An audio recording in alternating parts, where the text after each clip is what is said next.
Bored with your boring cardio? Stop pedaling that snooze cycle to Nowheresville and try some cardio that's actually fun. Supernatural Fitness, available on MetaQuest. Isn't that right, Jane Fonda? Cardio will never be boring again. Sweat to the beat of thousands of chart-topping songs inside stunning virtual landscapes. Bet your stationary bike can't do that. Visit GetSupernatural.com and join the next fitness revolution. Supernatural VR Fitness, only on MetaQuest. Rated T for Teen. In 2015, director George Miller and stars Charlize Theron gave the world a max-octane, pedal-to-the-floor experience that sent audiences into a frenzy. In 2025, we try a whiskey that hasn't seen the green place in over 7,000 days. The film is Mad Max: Fury Road. The whiskey is Bushmills 29-year-old Rare Cask. And we'll review them both. This is the Film and Whiskey Podcast.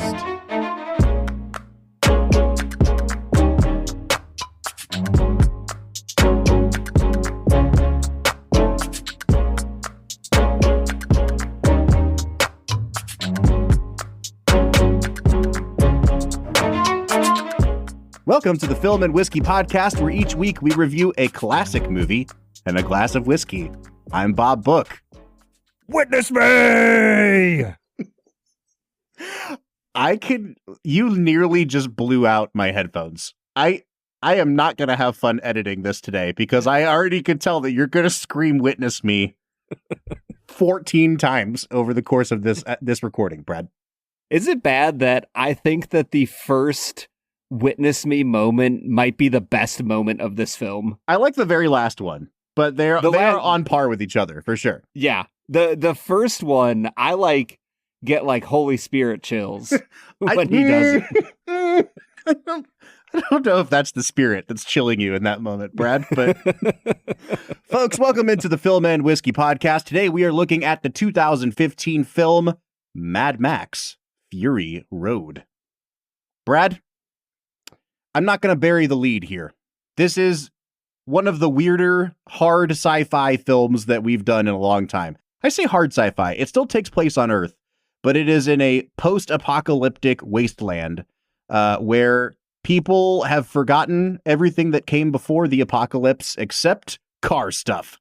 And so we've got dudes doing weird stuff, but saying car words. And it is it is a very interesting movie. It's a very interesting franchise. So it's the brainchild of this director, George Miller, who had made 3 prior entries in the Mad Max saga. I'm going to go ahead and go out on a limb and assume that you, Brad, have not seen any of those movies. Sure haven't. Okay.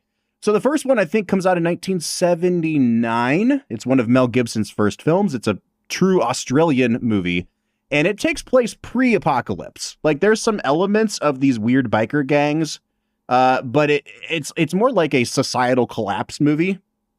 Whereas the second and third Mad Max movie are true, hey, the earth has been poisoned and now we are all in these weird tribes. And from what I have heard, because Brad, spoiler alert, I too have never seen the first 3 Mad Max films. You don't seem much like a Revhead to me, Bob. Not so much, man. I am no war boy. But I saw this movie, and from what I have heard and what some random guy on IMDb reviewed this movie as, this is like the third film in the franchise, Mad Max Beyond Thunderdome, but on acid. And I think that even without having seen Beyond Thunderdome, I'm going to go ahead and say accurate statement. Yeah, this movie is trippy. It is fast. There is all sorts of stuff happening here, Bob. And No, don't go there yet. Yeah, we'll bury that lead a little bit. But I do want to say, Brad, that we need to set the stage for what we're doing on the podcast and what we're doing this season. So folks, welcome into Film and Whiskey. We review movies, we review whiskey. This season, we're looking at films from the last 20 years. We're asking the question, is this movie a modern classic? Here's the thing with Fury Road, Brad. I'm going to come right out and say, I think this is a good movie. I have never been as all in on this movie as a lot of people are. This has been like a critical darling and perhaps the most beloved film in all of film Twitter for the last decade. and it has been hyped as one of the best action movies ever made, one of the best films of the 2010s. And I have to say, I stand corrected on something I said earlier this season, Brad, because our criteria for picking movies for this season fell into 4 categories. Was it a Best Picture nominee? Did it make $100 million at the U.S. box office? Is it in the IMDb Top 250? Is it in the Letterboxd Top 250?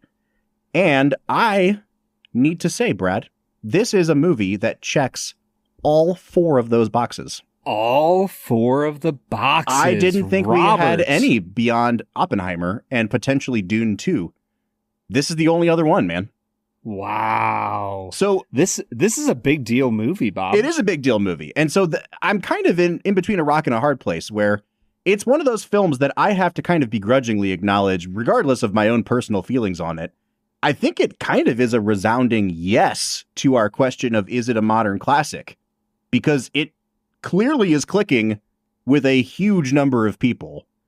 And it was gobbled up by the Academy and by all those people going to see the movies. Yeah, I mean, this thing picked up 6 Oscars, Bob. Mm-hmm. Yep. That's no joke for a movie. For a movie to win 2 or 3 is an impressive feat. Mm-hmm. I mean, 6 probably puts it in rarefied air.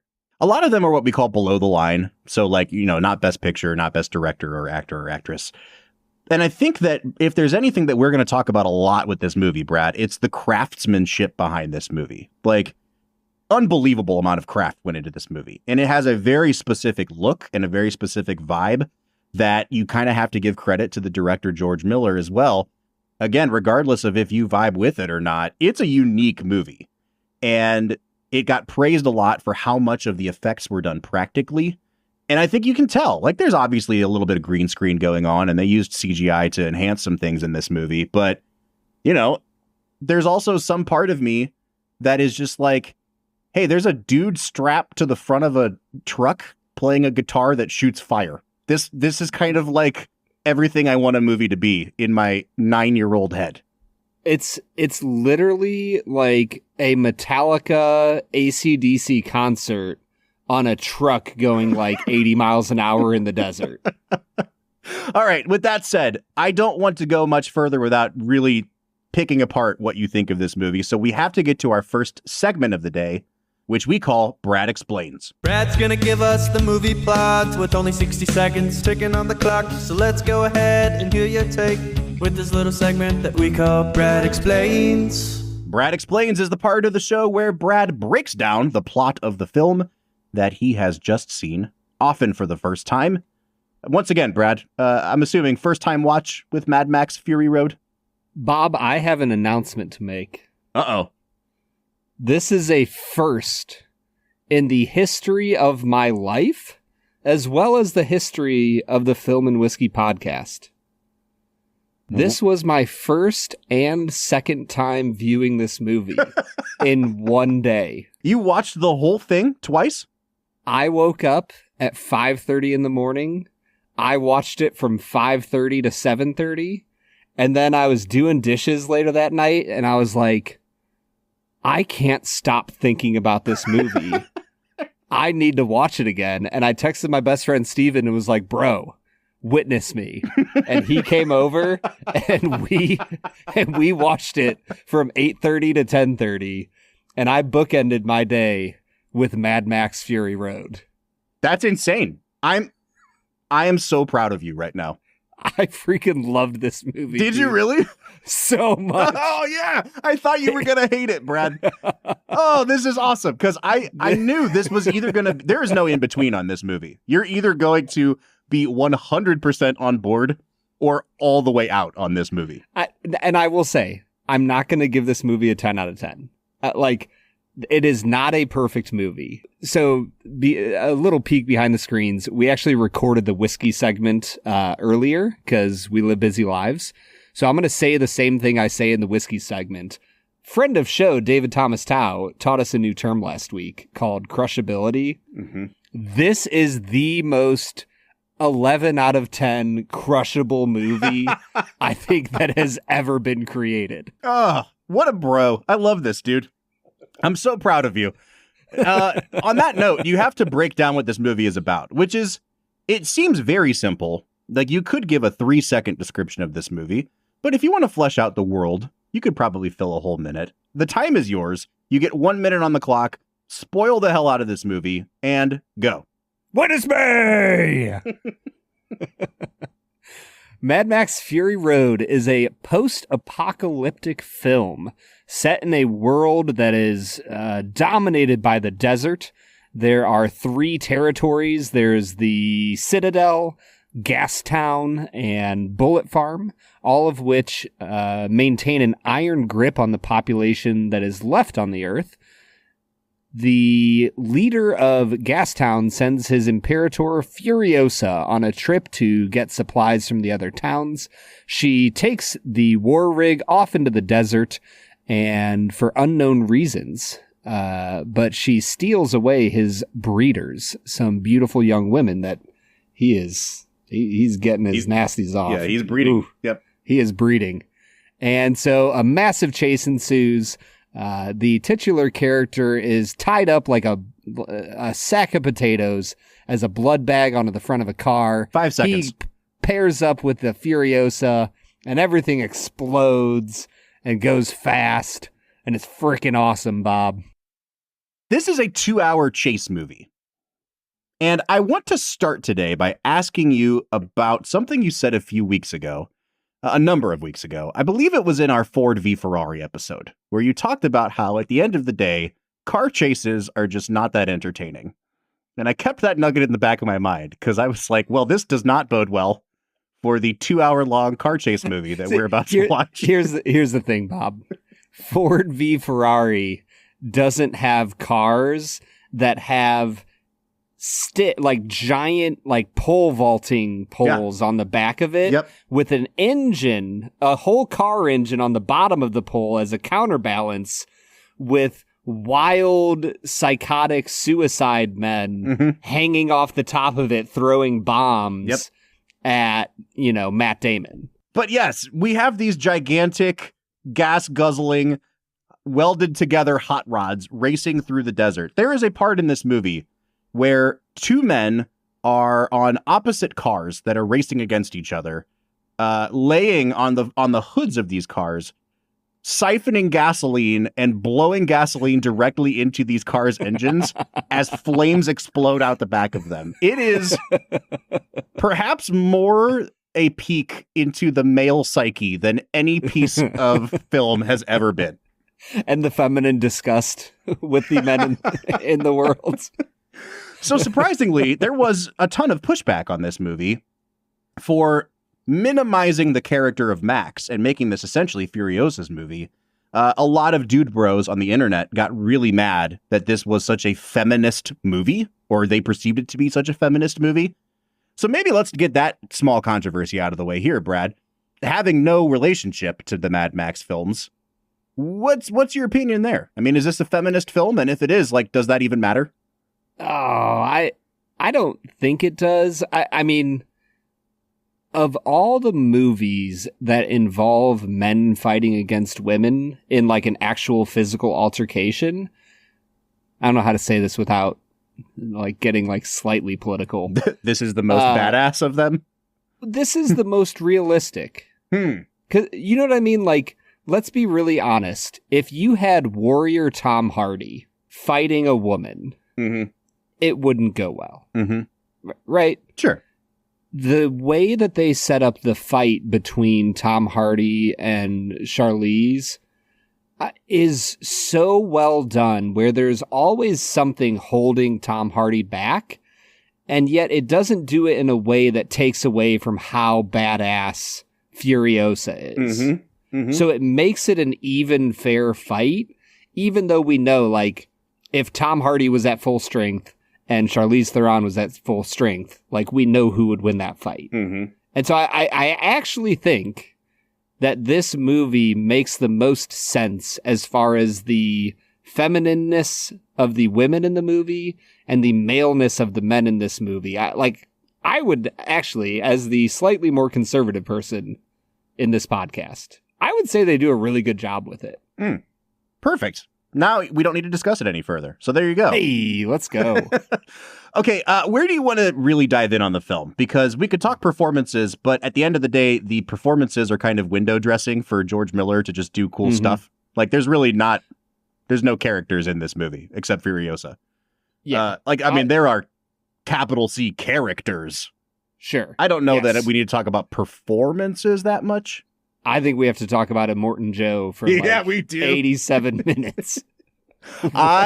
So here's the thing about the world that George Miller has created is that it is simultaneously so cool and so inherently funny because the people that are in control in this wasteland are just absolute buffoons. They're the stupidest people that have ever existed. Immortan Joe is cunning and very evil. Everyone surrounding him is really dumb. And everything they believe is really dumb. And their vocabulary is really dumb. And I just love that we're in a world where the bad guy's name starts with Immortan, which is the coolest sounding thing ever. And then just like Joe. Yep. You know what I mean?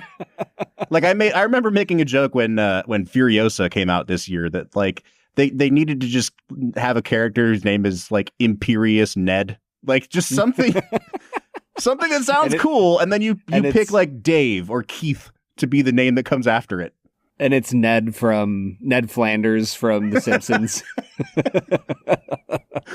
So I think go ahead, sorry.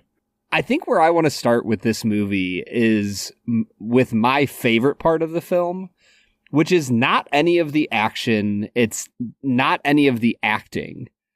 I don't think I've ever seen a movie that does a better job of world building without dialogue than this film.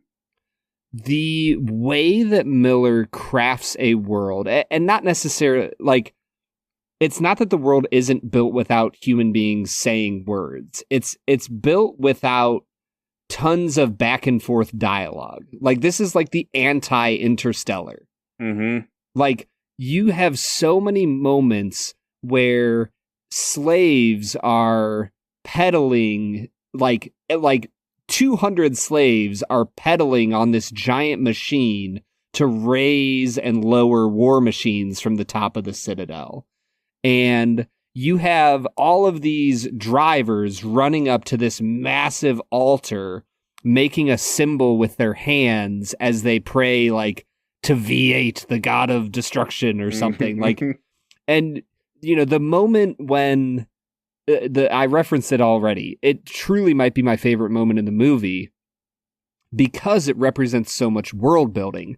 The moment when the war boy is about to die and he looks back at his compatriots and screams, "Witness me," and you feel the whole war rig, every war boy in the area, like, it feels like it's a holy moment. Yep. And he sprays his face. To them. Yeah, to them. To them, like, and their very false religion. Let us please get that on the table here. Yes. Jesus Christ is the only Lord and Savior. But in the world of Mad Max, it's that moment where you go, oh, these aren't just a bunch of, like, dumb, witless, cancer-ridden, post-apocalyptic idiots. Like, this is a true psychotic religion that Immortan Joe has created in this world. And it's moments like that throughout the movie where it's not dialogue between two characters talking about, like, oh, like, our religion is so cool. It's a visual storytelling of the power of belief in this world and what they believe in. And I just think throughout the whole movie, he nails the world building. Like, if you ever had a pipe dream about what it would take to defeat other vehicles in combat in a post-apocalyptic world, the weapons that they use in this movie are so freaking cool. Yeah. Like, I could go on and on and on, but I think the world building in this movie is, like second to none. Well, and one of the most successful things that go into that doesn't require extra explanation is you basically come to understand we are perhaps 1 to 2 generations removed from the apocalypse, whatever the event was that turned the earth sour. Because there's people still alive who are old who are telling them about, like, this is what a satellite did. And you get glimpses of, like, what you can understand as an audience member of, like, oral history that's been passed down. Like, they say stuff like, oh, they told us that everyone used to have a show. Do you think they still have shows anymore? And they don't know what that means, but they know the language of it. And so you get this mishmash of a language that's been created or what's been left over from the end times capitalism of before the apocalypse happened. So you have the war boys saying stuff like, I'm going to go to Valhalla. But then they also say that in Valhalla, they're going to be McFeasting. So, like, there's references to McDonald's, dude, which isn't a thing anymore, but it's just that freaking got me, man. It's so good. It's so good. To your point, there are also, like, these little visual cues that are just like, huh.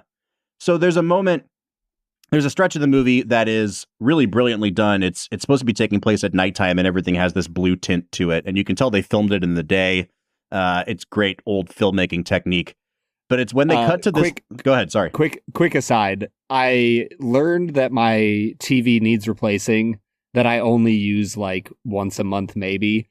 But in that scene, I was like, oh, my TV does not do blues anymore. What color was everything?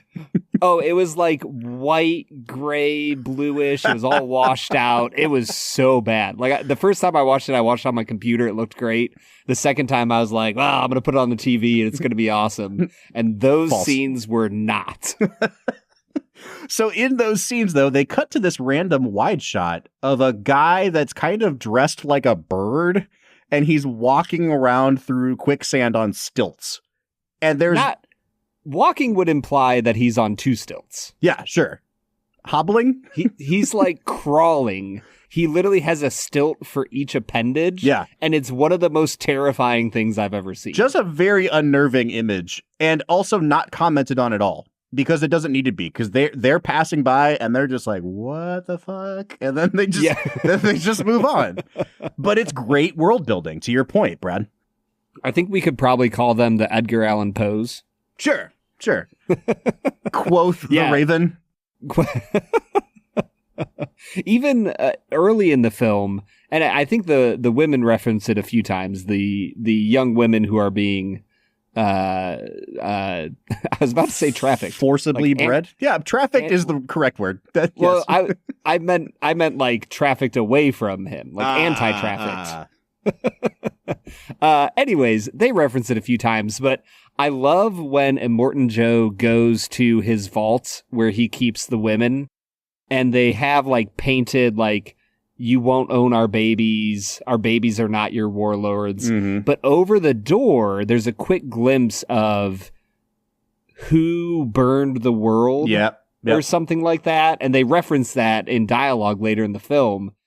And it's kind of this insinuation of like, maybe Immortan Joe was like the president of the US, or, you know, like he was a important political figure that started the nuclear war. Mm. You know what I mean? Almost like a Dr. Strangelove type of character. Yep. Right? Let's do this real quick, because I don't want to necessarily move away from the cast yet.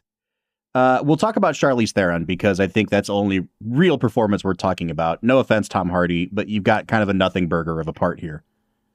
I would like to power rank random dudes in this movie. Oh, I have a number 1 for sure. All right, who's number 1? Number 1 is Furiosa's lieutenant that keeps like coming and checking in with her. Hey, boss, we going to Gastown? Yeah.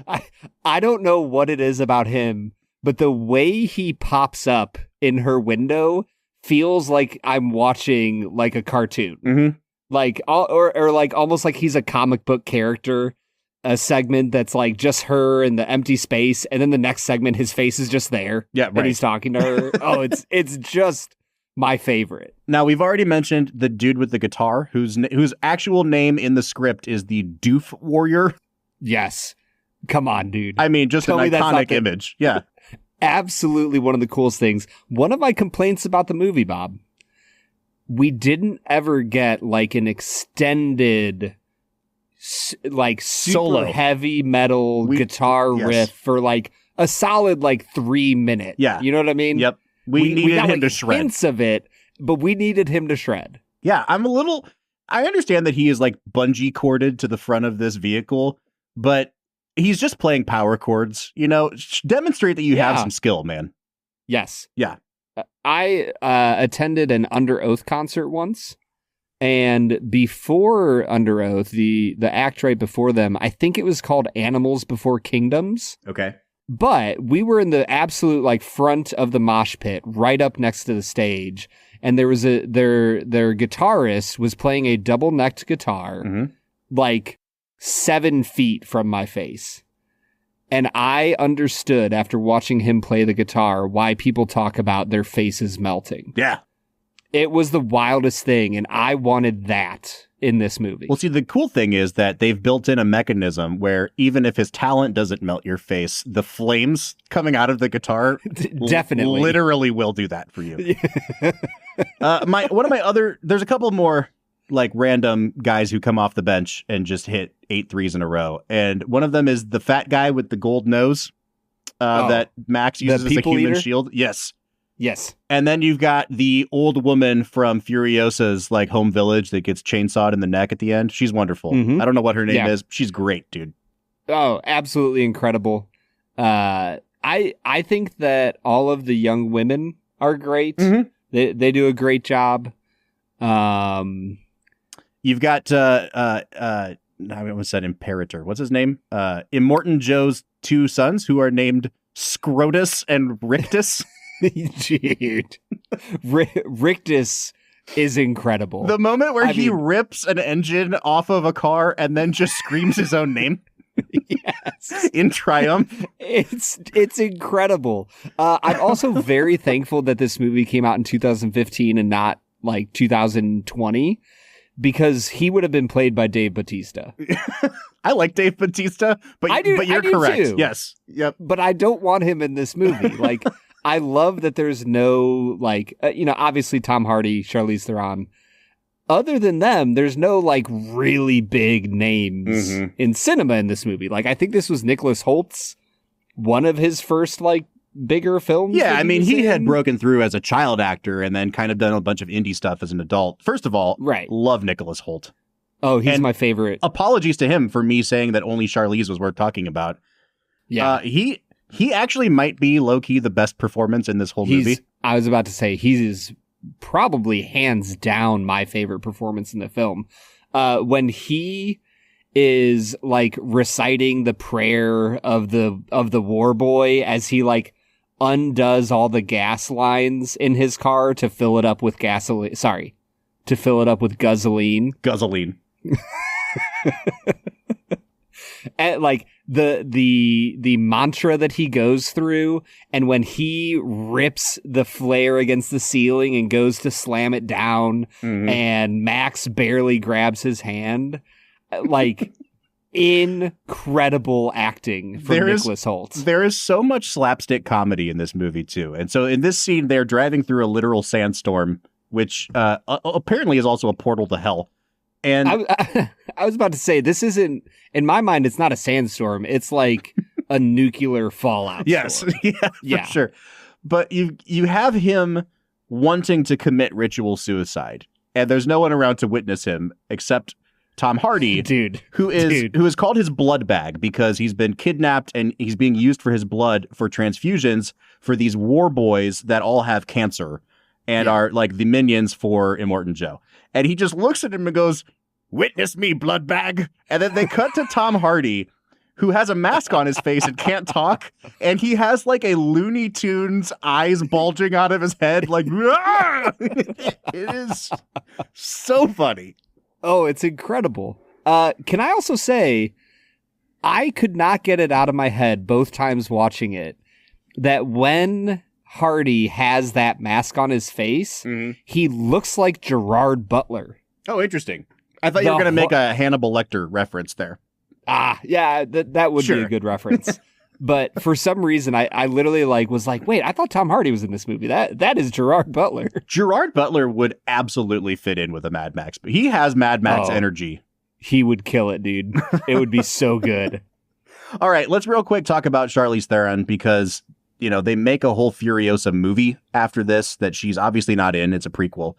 But I think one of the failures of Furiosa is that I buy Charlize Theron as a badass, and I do not buy the very slight and slender Anya Taylor-Joy as someone capable of whipping someone's ass. No offense, and that's not to say anything about Charlize's body type either. She's a very fit woman, but she has a swagger and an energy that just screams, I will throat punch you in a way that not many people can pull off on screen. Yes, 100%.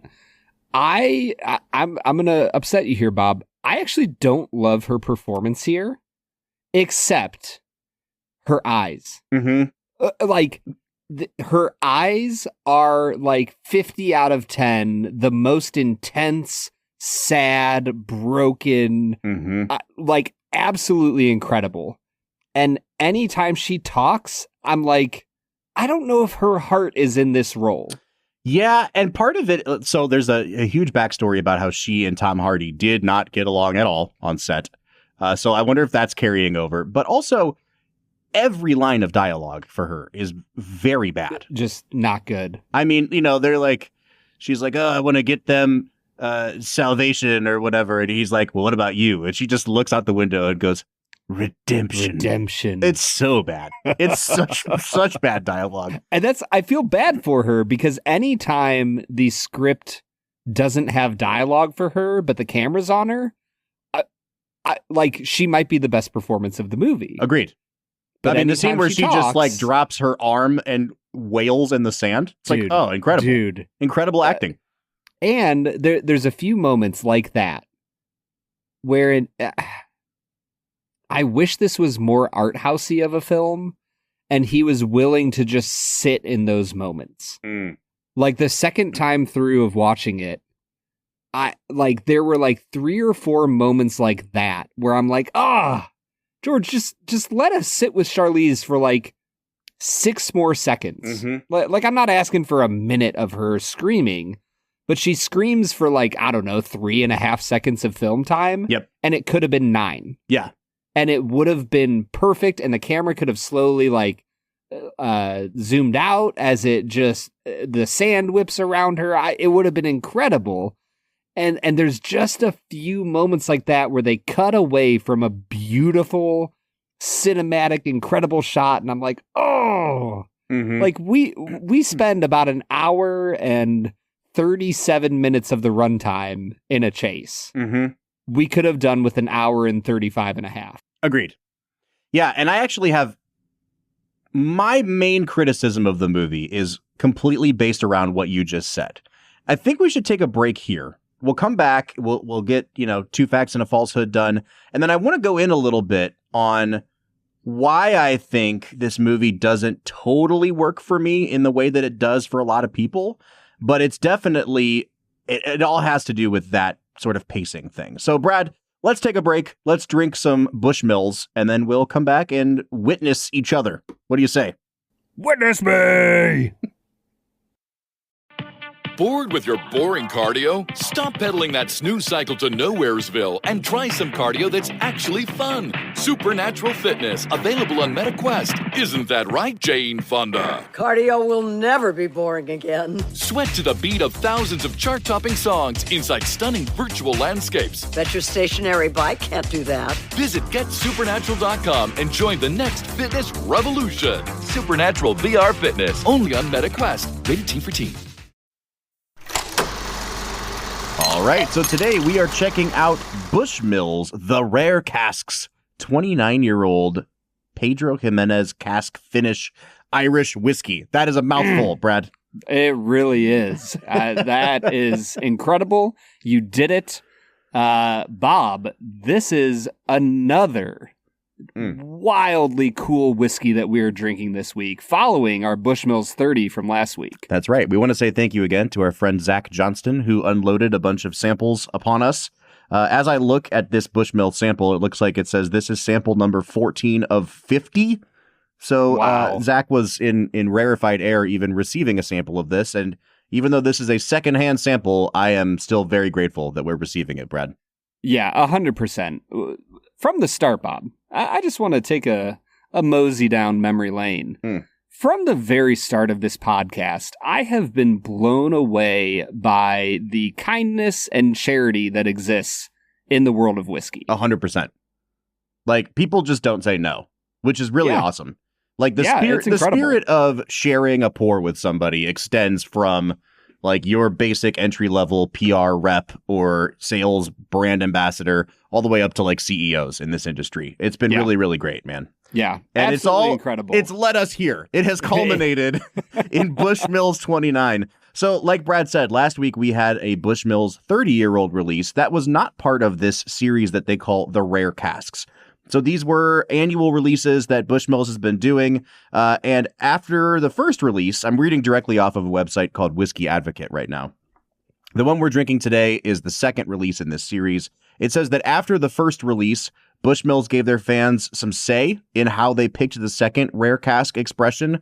So they basically put a three-pack of samples out on Flaviar's website and asked people to pick their favorite. And so the one that came forward was this 1992 distilled Irish whiskey. Wow. Isn't that crazy? That's insane, dude. It was aged for 12 years in ex-bourbon barrels and then taken out of those bourbon barrels and put into Pedro Jimenez casks for another 17 years. So the whiskey was distilled April 6th, 1992. It was recasked on July 12th, 2004. And it was bottled on January 17th of 2022.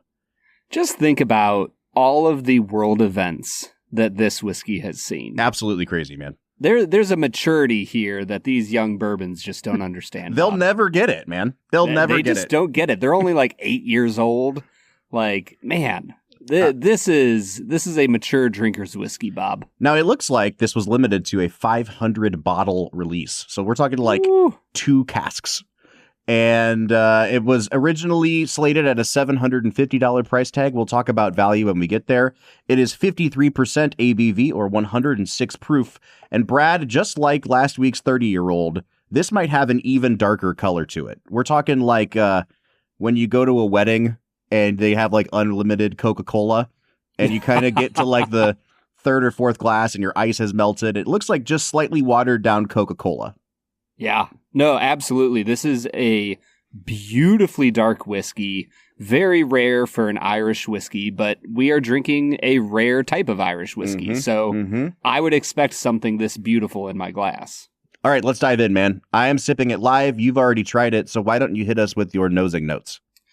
This thing is incredible. There is figs all over the place. A really heavy raisin vibe. There's white grapes. It reminds me of like powdered sugar as it's like going into a baking mixture. Like, you know, my wife makes like sourdough cookies and she'll like mix the powdered sugar in and it smells like the KitchenAid mixer is mixing it in. And it also reminds me, I've talked before about being in Ukraine and they had fresh cherry juice when I was over there. It reminds me of like a really fresh, vibrant cherry juice. This is an incredible nose. I'm going to give it an 8.5 out of 10 here. I'm getting so much date on the nose here. And it's funny because like I've never really smelled a date, but I've eaten them. You know what I mean? I've never taken the time to be like, what's this smell like? It smells like a date tastes like. It is super syrupy, really sugary. You get the powdered sugar note that you gave is really great here. There's a ton of like molasses, and then it tips into, I don't know if it's because I was thinking about Coca-Cola. I get a little bit of that kind of like slight cola note effervescence on here. There's some cherry, which almost reminds me of what we get on some really well-aged wheated bourbons. I think there is definitely some bourbon influence here behind all that PX cask influence. I like this better than the 30 on the nose. I'm going to give this a 10 out of 10, Brad. Holy cow, Bob. Yeah. The palate here, once again, absolutely stunning, Bob. This is the most pruny whiskey I have ever drank in my life. And yet somehow, like, prunes are not known as, everybody's go-to relaxing enjoyment type of food. Somehow this is like so heavily prune. There's cherry syrup. It gets into a little bit of a baking spice, clove type territory. I've never tasted a whiskey that is so prune forward, and I absolutely love it. Cannot get enough of it. This is a 9.5 out of 10 on the palate. Brad, I don't know how to say this, man. It's perfect. No, it's too much, dude. It's too much for me. Oh no! Yeah. It was a drastic difference between front of palate and back of palate. Front of palate, it's like, okay, here we go. I'm picking up on the pruniness. It's like drinking prune juice. And I'm like, all right, it's going to land the plane. It's going to be really sweet. I'll get those dates back on the end here. And then it kicks to the back of the palate and it turns into an incredibly bitter and sour and dry red wine note that is, it's not quite tannic. Like it's still mouth-watering, but it's really bitter, dude. And I just think that it's been in the cask too long. I'm taking a second sip. Please forgive the silence here. I want to give this a fair shot. No, I think for me, the back of the palate was more of like that tart cherry sweetness that I thought worked perfectly with that pruny approach. There's a ton going on here. Yeah. And I think it absolutely, the plane lands beautifully. Where are you at after your second sip? Yeah, I'm in the same spot, dude. Unsweetened cherry juice is a fantastic note on this, but it's coupled with red wine and prune juice. And I think ultimately what's bumming me out here is that it completely swallows up any notes that might be present naturally in the whiskey. Like, it just tastes like, we've had a couple whiskeys that are like, they say that they're wine finished, but we know that they're just like mixing wine into the blend. This reminds me of some of those in a really, in a big bummer way, dude. I respect the craft. I'm coming all the way down to a 6 out of 10 on this, dude. Wow. Yeah. All I hear you saying is whatever is left in that sample bottle. You can have mine. it 100%. This is one of the more significant bummers of the past couple months for me, dude. I was going to say, I was just telling a good friend of the show the other day, this has been such an incredible spate of whiskeys that we've drank. Like, we've been on a good run. For me, it's continuing. I guess we should keep giving scores. I think it's a 9.5 on the finish. It's a medium-bodied, like, fresh bread, baking spices, the figs, the cherry, the prune. For me, it's the breadiness on the back end that I'm really loving. I think this is just so good, Bob. Yeah, I'm trying to separate out the flavors of the finish from like the overall experience or like the, I don't know, the structure of the finish, I guess. It's long lasting. It's mouth watering. It is medium to long. Like, I think those are all really good things here. It just continues to carry over flavors that I think are subpar. Now that really tart cherry goes away, the prune lingers, and you get a little bit of ethanol on the finish. But again, what's really a bummer for me is that Irish whiskey, of all the types of whiskeys we try, Brad, is probably, I would argue, the most delicate whiskey, and probably therefore the most susceptible to getting overwhelmed by whatever they're aging it in. And the 17 years in PX casks is just, it's taking everything over for me. And I think I'll come up to a 6.5 on the finish, but that's about as high as I can go here. Oh, man. Yeah, dude, I'm bummed. I'm bummed too. We'll kind of move to the finish because Bob's clearly sad, and I don't want him to be sad. To the balance, so, right? Yeah, balance, 9.5 out of 10 for me. I think that they manage the complexity of this whiskey really well, and it tastes utterly delicious. I will say, last week with our wonderful friend, David Thomas Tao, he introduced a new category of grading, which, we're not going to grade on, but I think we're going to reference from here on out every once in a while, of crushability. This is not as crushable as the Bushmills 30. No, it is not. The Bushmills 30 just was so approachable for a 30-year aged whiskey. This one is much more, you got to sit and take your time with it. So the crushability isn't quite there as much. Balance is a 9.5 out of 10. Where are you at on balance, Bob? Yeah, it is a drastic change in nose and front of palate to back of palate and finish. I'll just stick at a 6.5 again. I feel like I'm even being generous here because I know what this is, and that it's very expensive, and I'm very grateful to receive it. What I will say, though, Brad, is on the value category. So this is MSRP $750. I've seen it all over the place, in the mid $1,000 to $2,000 range. Yep. I actually am going to give this a pretty good score value-wise for what I think it's worth. Because, again, we always say that in the luxury category, you don't really need our opinion. If you're able to afford a whiskey of this price, then you're going to do it anyway. I think that I've matured enough in my whiskey drinking that I can flat out say something is not for me or is not to my taste. Sure. And that does not affect what I think of the overall value of it. I would never pay the money for this because I don't like this whiskey. However, I'm going to give this a 7 out of 10 on value because there's literally 500 bottles of this. It took almost 30 years to make this product. There's an incredible amount of craft going on here that is just undeniable, regardless of what I personally think of the final product. Yeah, I will say, I think that the Bushmills 30 is a better value. This is still a stunningly good whiskey. Not quite on the level of that 30. I'll give it a 7.5 on value. I think you're getting a great value if you buy this bottle. But for, $400 to $600 more, which is a wild sentence to say, you could get Bushmills 30. And I think that's like a 9.5 out of 10 on value. Agreed. So I am coming out to a 44.5 out of 50. Bob. Dude, you are way higher on this than I am. So much higher. I'm at a 36 out of 50, Brad. Wow. Yeah, we're way off on this. Which it's crazy because I'm looking at this whiskey. I'm like, this is not a 36 out of 50 for me in terms of my enjoyment of it. But the nose was perfect. The value's pretty good. That brought it up a lot. That takes us to an 80.5 out of 100 or a 40.25 out of 50. So this has not only hit the 35, would recommend mark, but the 40 out of 50, this is a no-brainer pickup mark for us. Yeah, just go buy it right now. Every single listener of the show. Totally worth it. You won't regret the money you spend, and your spouse will not be upset with you at all. Never, ever. Would you, okay, let's break this down a little.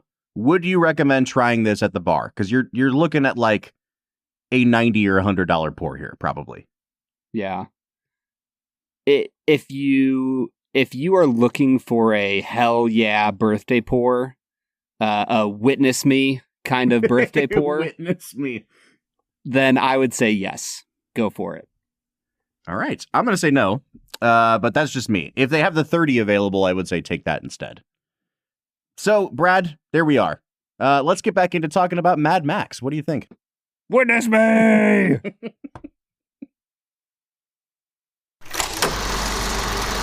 All right, everybody, that was Bushmills 29 Rare Cask Series, a perfect whiskey that we have no notes on. Ain't that right, Bob? Yes, no notes. Loved it. Loved it so much. Oh, you're ridiculous, man. That whiskey was so freaking good. Oh, man. All right, Brad. At least we can be agreed on one thing. With Canada, their favorite segment is an incredible experience. We are talking 2 facts and a falsehood. Brad is gonna try to stump you, Bob. 2 are right and 1 is wrong. 2 facts and a falsehood. 2 facts and a falsehood is the part of the show where Brad presents me with 3 items as fact about the making of this movie, one of which is a complete lie. I am not doing super duper great, Brad. I've now lost 4 games, and I've won, let's see, 1, 2, 3, 4, 5, 6, 7, 8. I'm 8-4. Down to a 66% win total here. If you were the Browns. Oh, that's like the best year we've ever had. Yeah, easily. I really hope that all of these 3 facts have something to do with Witness Me, just so we can get a couple more of those in here. I should have done that. That's funny. All right, man, take it away. Fact number 1, the film was originally intended to star the one and only Mel Gibson in the title role back in 2003, but because director George Miller ran into problems with shooting locations and Gibson's interest in creating The Passion of the Christ, it never happened. Fact number 2, Charlize Theron shaved her head for the role of Furiosa in Mad Max Fury Road, and as a result, she had to wear a wig for her role as Anna in 2014's A Million Ways to Die in the West. Fact number 3, Hugh Keys Byrne, who played Immortan Joe, stayed in character throughout filming, demanding that the crew refer to him as Immortan and saluting him with "Witness me" whenever he entered a room. Number 3 is the Falsehood. I'm just gonna say that right now. I hope it's not, so that we could laugh about it. I don't even want to entertain the other 2. Number 3 is the Falsehood, Brad. Witness me! Am I correct? Yeah, you're right. Yeah, that was the worst one you've ever done, dude. But it provided you with more. It's my favorite ammo. It's my favorite one I've ever done, Bob. Oh man, that's fantastic. So yes, this movie was. Hold on. Yep. Can I tell you one of the facts that I wanted to put on here, but I knew? Well, maybe you wouldn't have believed it. Here's one of the facts. There is a brand of it's like a food company that makes like baking goods. I think it's called like Wiltmore or something. Okay. They make sprays that you use to like spray cakes, right? Like if you ever watched the Great British Baking Show, they'll like spray color onto their cakes. And they make a brand called something Silver. And a ton of people on their Amazon page, and I verified this, you can find it today. Like 2025, January 1st, you can still find this on their Amazon page for their Silver food spray paint. People have reviewed the product as if they are a war boy. And they talk about it like 5 stars. Brought me 2 steps closer to Valhalla. Immortan Joe himself uses this brand, and there's like multiple reviews. And I wanted to put that in the 2 facts and a falsehood, but I didn't know how to do it in a concise manner. But that is a real thing that happened, and it's moments like that where like my hope for the internet is restored. So on that note. One of the famous lines from the movie is where they're talking about going to the halls of Valhalla all shiny and chrome. Dude. They released a cut of this movie in theaters 6 months after it premiered, which was called the Mad Max Fury Road Chrome Edition. And it was the black and white version of this movie. Yeah. Which is apparently awesome and very badass. I've never watched the black and white version, but this... I'm going to watch it right now, Bob. This is not the only time this season we're going to run into this problem this cool feature, because they did the same thing with Godzilla -1 last year. And I did go see that movie in black and white, and that was freaking awesome. Yeah. Absolutely ripped. Oh, man. I'm so sad I didn't see Godzilla -1 in theaters. Yeah, that's all right. You know what you did see twice today? Mad Max Fury Road. It. Mad Max Fury Road. All right, well, let me throw a bucket of cold water on this cool conversation we're having with Bob's Nitpick Corner. Ooh, my least favorite place. Can you imagine what the music sounds like for this segment? Bob's Nitpick Corner. Wah, wah. Wah, wah, wah, wah. So here's my big issue with the movie. We have this saying when we talk about films like this, which, it's not, I wouldn't call it like a madcap movie. It's very relentless and kind of breathless, and it goes at 1,000,000 miles an hour and it never lets up. My issue with that is that statement is almost never actually true of any movie. Like even the most relentless, high-octane action films have these built-in moments of respite from the high-energy action sequences. And I guess I'll call back to a movie like Mission Impossible Fallout that we reviewed just a couple weeks ago, which also has a car chase that Brad described as kind of boring. So this is really breaking a trend for you, Brad. Yeah, it is. Explosions, people's faces getting ripped off. We haven't talked about it. Oh. Morton's Joe death. Oh my gosh. Is incredible. Truly brutal. Oh man. So my issue with this movie, though, is that George Miller is a good enough writer and director that he knows that you need these moments to catch your breath.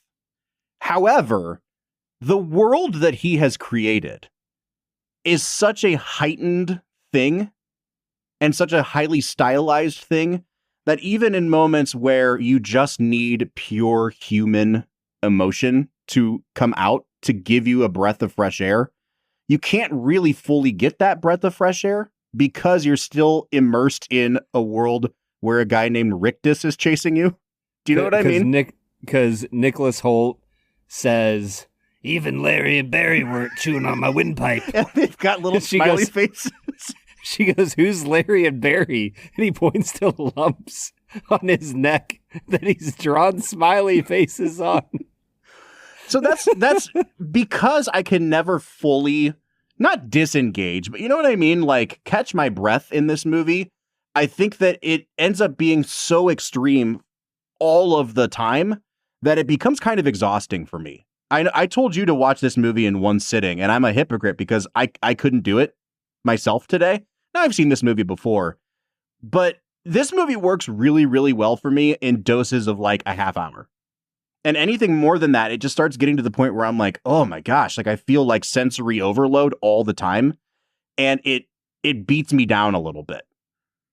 I'll make a small comment on the cinematic mastery of it. This is one of the most brightly colored post-apocalyptic films I've ever seen. Mm-hmm. Like, even the sands themselves have this bright redness about them that I think is like so attractive and draws you in. It makes the desert interesting as opposed to most like just bland brown deserts. The thing for me, friend of show Jordan, who was on Whiplash a few episodes ago, his complaint about this movie was that the whole story revolves around them driving out into the desert and then driving back from the desert. And I think that as I thought about that, and as I like reflect on the complaints that you have, I think everything makes sense within the world of the movie. Mm-hmm. And so for me, I'm so immersed in the world that the way they choose to interact with one another in their downtime just makes sense to me. Like the women who clearly have had education and, you know, there's a piano in their room and like they're a step above the common populace. Like the way that the redheaded woman engages with Nicholas Holt's character, like feels so genuine and meaningful because they are able to find human connection despite the intellectual gap that very obviously exists between the two of them. And like, it's just stuff like that throughout the film that is just so lovely and heartwarming. And I think that's like the whole purpose of a post-apocalyptic film. If you're not going the nihilism route, you have to go we can all find the core of what it means to be humans when everything else is stripped away. Mm-hmm. And you even see that in the main relationship between Furiosa and Mad Max. Like, from the moment where, and I love the moment where Miller has them, like, lock eyes for the first time. From that moment through the end of the film, you get to watch them slowly build a meaningful relationship with one another based on respect for each other's capabilities and, you know, trauma bonding, for lack of a better word, like going through hard times together. It's all of those things layered upon each other that, for me, make this such a crushable movie. I'm with you in that I think you've pinpointed that, like, everything makes sense within the world of the movie. But even if you take a universe like Star Wars, and I'll even go to A New Hope, a movie that I don't particularly love that much, but you're thrust into a world where you will eventually get to like the cantina scene where it's just like dudes in rubber masks who look silly. But what grounds you in that world is when you go into his aunt and uncle's house, and it just looks like a house. And their corpses are like burning. Not before that, when they're still they're still unburnt and alive. Gotcha. But you just get like, yes, Luke is whiny, but you just get them sitting at the dinner table drinking milk, and like it's a grounding human moment where yes, this is sci-fi, and yes, they're on another planet, but like we're in a house. There's not a ton of stuff distracting me. We're just watching people be people. And to your point earlier, the moment in the movie that had the opportunity to kind of hit reset and give me that breath of fresh air was Furiosa by herself on a sand dune grieving, and we get 8 seconds of it, and then we're on to the next thing. And I think that when you have a movie as heightened as this in its stylistic choices, I was trying to think of like, how would I explain the aesthetic of this movie to someone? Because just saying like steampunk doesn't work. It basically follows steampunk. It follows the story contours of Children of Men. But if Children of Men was acted entirely by Muppets, I think that you would have a sense of the overall tone of this film. I think fair. So, all right. So I have to ask the question then: who is the Michael Caine? If everyone else is Muppets, is it Charlize? Great question. I think it has to be Charlize.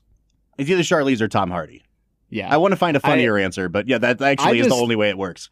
What's the name of the old guys up in the box making fun of everybody? Statler and Waldorf. Yeah, I just want Statler and Waldorf making fun of the War Boys as War Boys themselves every time one of them says "witness me." So anyway, with that said, I think that's why I'm still a little bit held back on this movie. I do think, to your point, there are some incredible moments throughout the film, and I keep thinking of this one shot in particular, and it happens in the first 10 minutes of the movie. It's the first time you see Furiosa, like, from inside the truck cab, from, like, the passenger seat facing out, and her face is painted, the top half of her face is painted, and they frame this shot so perfectly where the bottom line of the black paint on her face perfectly lines up with the horizon line outside and the white sand extending into blue sky. It is like, it's so good. Unbelievable shot. There's so many like that too. Throughout the film, they do such a great job with the actors' eyes. Mm-hmm. Like specifically Charlize and Nicholas Hoult, like their eyes just burn with this intensity.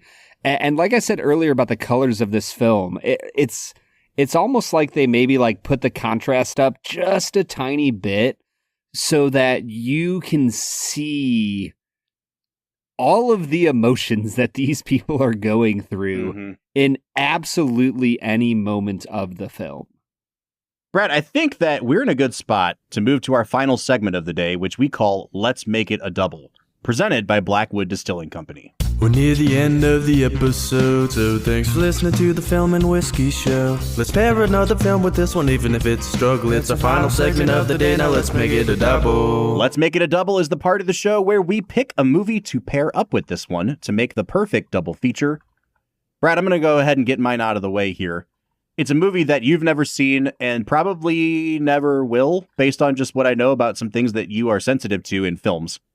But I made a comment earlier about how I loved the language of this film and how it's mostly English, but there's some random words thrown in that you just don't understand.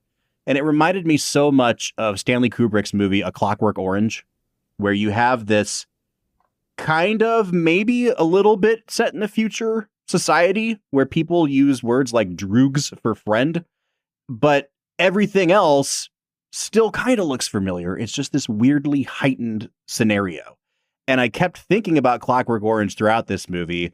Once again, I don't know when we'll ever watch that movie. It's one of the best movies ever made, but that's my pick for this one, Brad. Yeah, I don't know, man. Clockwork Orange, not my cup of tea, to use a British reference.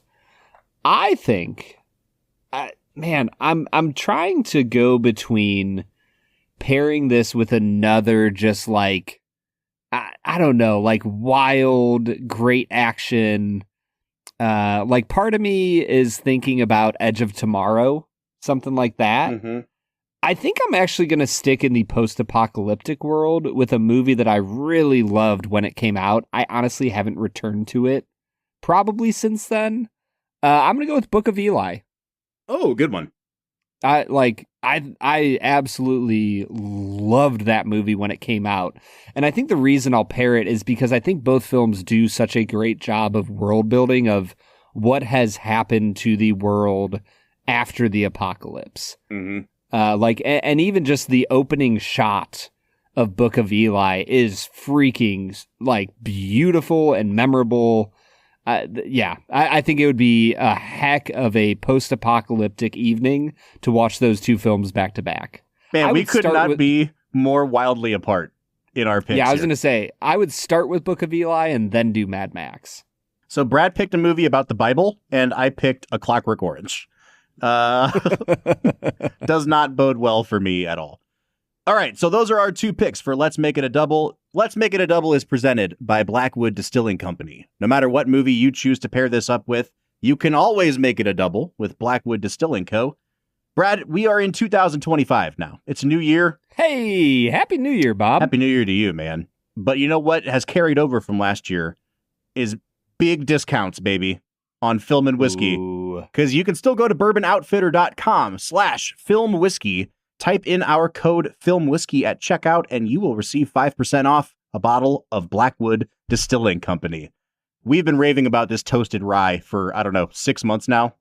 Yeah. I brought it out over the holidays. It's a big hit, man.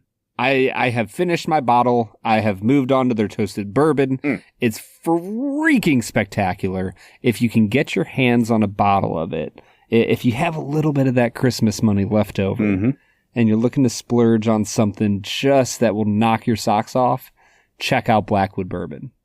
All right, Brad, it's time for us to get into final scores on this movie. This is really hard for me because there is no story to this movie. There's very little plot. And so everything that works about this movie is a testament to like filmmaking craft.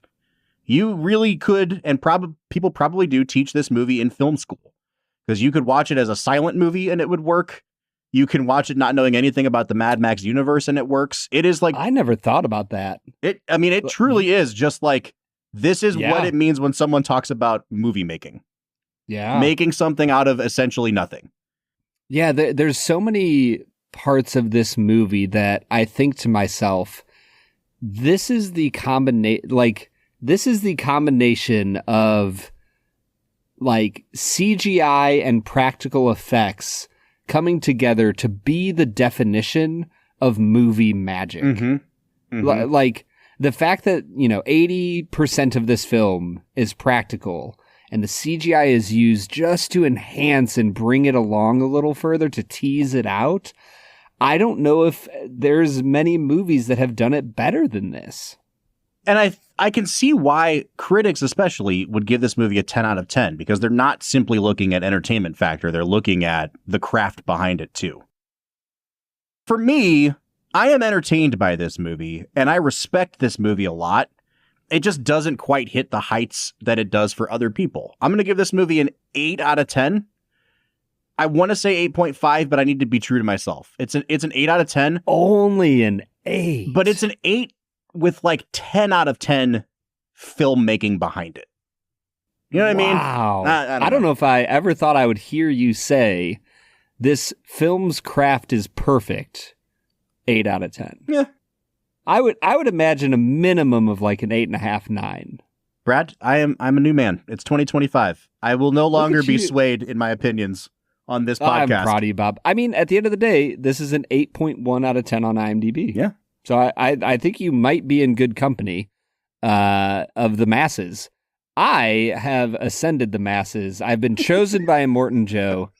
I will say that this is a 9.5 for me. Wow. I could not stop thinking about this movie for an entire day. I could not have done anything else with my time but watch it a second time in a single 14-hour period. I can already tell what's going to happen here. This is going to be the sleeper of the bracket this year. You're going to pick it to beat every single movie. I'll have it get knocked out in like round 2, and then it'll still come back to haunt me. That's funny. Yes, it is going to haunt you. Bob, this movie's so freaking incredible. I'm so happy you liked it, man. That's like, seriously, I was going to be miserable if we just had to come in here and hear you complain for an hour. So this is great. And then you'd be like, yeah, it's pretty good. 8 out of 10. Yeah, not a good episode if that's the case. So we're coming to an 8.75 out of 10 on average, but we'd like to know what you think of Mad Max Fury Road. I'd also like to hear what people think of Furiosa. I think that movie's like a 7 out of 10, but Chris Hemsworth in that movie is the best thing about either of these two movies. So, Brad, you should first of all watch Furiosa. Tell me what you think of that one. But folks, we want to hear from you. You can find us on any of our social media accounts, Facebook, Twitter, Instagram, TikTok, or YouTube at Film Whiskey. Bob, you didn't mention our LinkedIn profile. LinkedIn, baby! Witness me on LinkedIn.